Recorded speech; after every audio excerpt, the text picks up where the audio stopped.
દ્વારકામાં આજે કૃષ્ણ જન્મોત્સવની ઉજવણી થઈ રહી છે। કૃષ્ણ જન્મોત્સવના પગલે ભક્તોની ભારે ભીડ છે। લાખો શ્રદ્ધાળુઓ દ્વારકાધીશના દર્શને પહોંચ્યા છે। સવારમાં 6 વાગ્યાથી દર્શન શરૂ થઈ ગયા છે। ભગવાનને સોના ચાંદીનો શિંગાર કરવામાં આવશે। ભગવાન દ્વારકાધીશને ખુલ્લા પડદે સ્નાન કરાવાશે। ભગવાન દ્વારકાનાથના આ જન્માષ્ટમી પર્વ ઉપર સમાજના પ્રત્યેક જનને અને પ્રત્યેક લોકોને આ જન્માષ્ટમી પર્વનો ખૂબ ખૂબ શુભકામના। ભગવાન શ્રી કૃષ્ણનો 5252માં જન્મ ઉત્સવ નિમિત્તે આજે વહેલી સવારથી જ ભક્તોની લાંબી કતારો જોવા મળી છે। લાખો ભક્તો છે જે દ્વારકાધીશના દર્શન કરવા પહોંચી આવ્યા છે। આજ એવી જ રીતે આજે એક ભક્ત આવ્યા છે જેની સાથે આપણે વાત કરીશું। આપ ક્યાંથી આવો છો? આણંદથી આવું છું મેં। મારું નામ અંકિતભાઈ હરિભાઈ પ્રજાપતિ છે અને શ્રી કૃષ્ણના જન્મ દિવસે વહેલી સવારે 3 વાગ્યાથી લાઈનમાં ઊભા છીએ। અત્યારે છે કે અમારો નંબર આવે, ખૂબ મજા આવી દર્શન કરવાની, ખૂબ આનંદ થયો।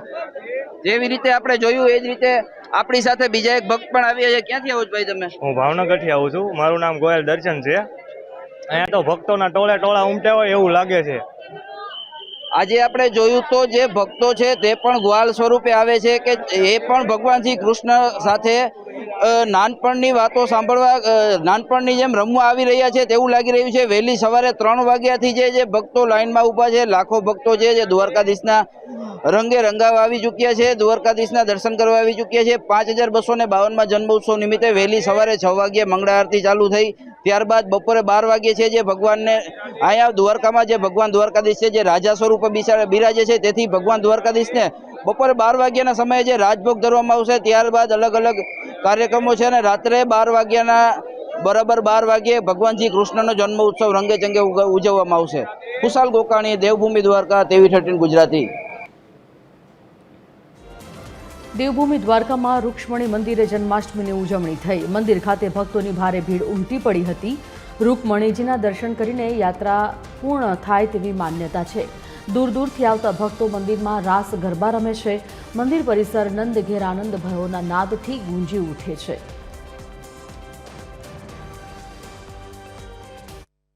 આજે કૃષ્ણ જન્મ ઉત્સવના દિવસે આપણે આવી પહોંચ્યા છીએ દેવભૂમિ દ્વારકાના દ્વારકાધીશ મંદિરથી થોડે દૂર આવેલ માતા રૂક્ષ્મણીના મંદિરે, જે દ્વારકાધીશના જે અષ્ટપટરાણી છે તેમાંના મુખ્ય પટરાણી છે રૂક્ષ્મણી મંદિર।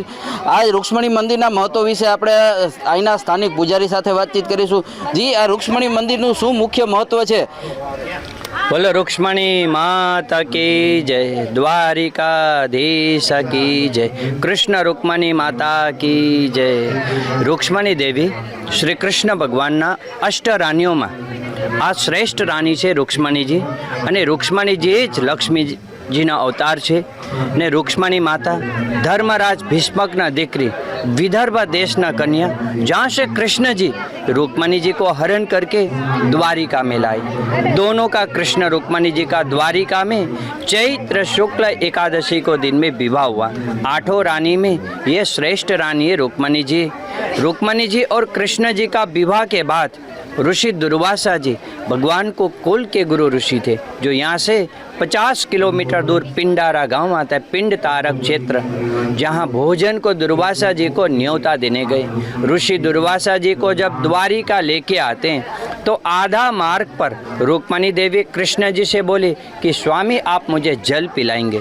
तो भूमि में भगवान ने अंगूठा दबा के गंगा जी को प्रागट्य किया, जिन्हें चरण गंगा को नाम से जानते हैं। रुक्मणी देवी कृष्ण जी दोनों ने जल पिए, गंगा जल, जिसमें रथ में बैठे दुर्वासा जी को पहले जल पिलाना चाहिए। वो भाग्यवशात भूल हुई, ब्राह्मण का ऋषि कुल का अपमान हो गया। दुर्वासा जी गुस्से में आके, वो क्रोधित ऋषि थे, दुर्वासा जी ने श्राप दिया कि आप दोनों का 12 साल का वियोग रहेगा। 12 साल के वियोग में कृष्ण रुक्मणी अलग होके दोनों ने भक्ति की, इसीलिए ये मंदिर अलग निर्माण हुआ।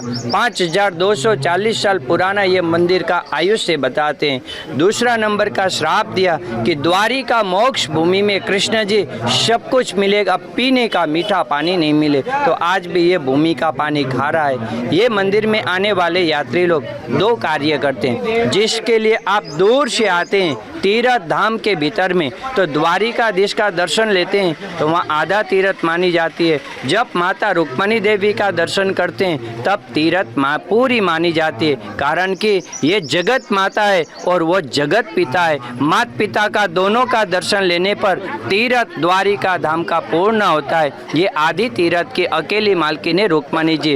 यहाँ दर्शन लेते हैं, दर्शन लेने के बाद ये मंदिर का प्रसाद ही है जल, तो यहाँ जल पीने का महिमा है। बोलिए रुक्मणी माता की जय। જી આપણે જોયું તો અહીંના પૂજારી સાથે આપણે જે વાતચીત કરી કે ભગવાન દ્વારકાધીશના મુખ્ય પટરાણી જે રૂક્ષ્મણી માતા છે તે રૂક્ષ્મણી માતાના દર્શન કર્યા વગર આ જે આપણું દ્વારકાધીશ મંદિરના દર્શન કર્યા તે અધૂરા રહી જાય છે। આપણી સાથે એક યાત્રિક જોડ્યા છે તેની સાથે વાતચીત કરીશું। આપ ક્યાંથી આવો છો? બનાસકાંઠા જિલ્લાના થરા ગામથી આવું છું। 35 વર્ષથી આવું છું। જ્યારે હું નાનો 12 વર્ષનો હતો ત્યારેથી હું કન્ટિન્યુ જન્માષ્ટમી અહીં જ આવું છું, રૂક્ષ્મણી દ્વારકા, અને અહીંનો ભગવાનનો આનંદ લેવાનો મજા આવે છે, બહુ અને આનંદ આવે છે। વર્ષોથી આવું છું એમ, અને આનંદથી 30-35 વર્ષથી ભગવાન આનંદ કરાવે છે। જે બોલો દ્વારકાધીશ કી। જે જોયું તો આપણે જે નાનપણથી એક ભાઈ છે જે બનાસકાંઠાથી આવે છે, 35 વર્ષથી આવતા યાત્રિક સાથે વાતચીત કરી। વધુ એક યાત્રી છે આપણી સાથે જોડે છે, તે ક્યાંથી આવો છો? मोरबी रंग पर ते दर पुण्य में भगवान कृष्ण का दर्शन करने के आते हैं, रुक्ष्मणी माँ ना दर्शन करते हैं। बहुत श्रद्धा से आपको अच्छा लगता है। આપણે જોયું તો યાત્રાળુઓ છે જે દૂર દૂરથી આવી રહ્યા છે અને ભગવાન દ્વારકાધીશની સાથે સાથે રૂક્ષ્મણી માતાના દર્શન કરી અને ધન્યતા અનુભવી રહ્યા છે। ખુશાલ ગોકાણી, TV 13 ગુજરાતી, દેવભૂમિ દ્વારકા।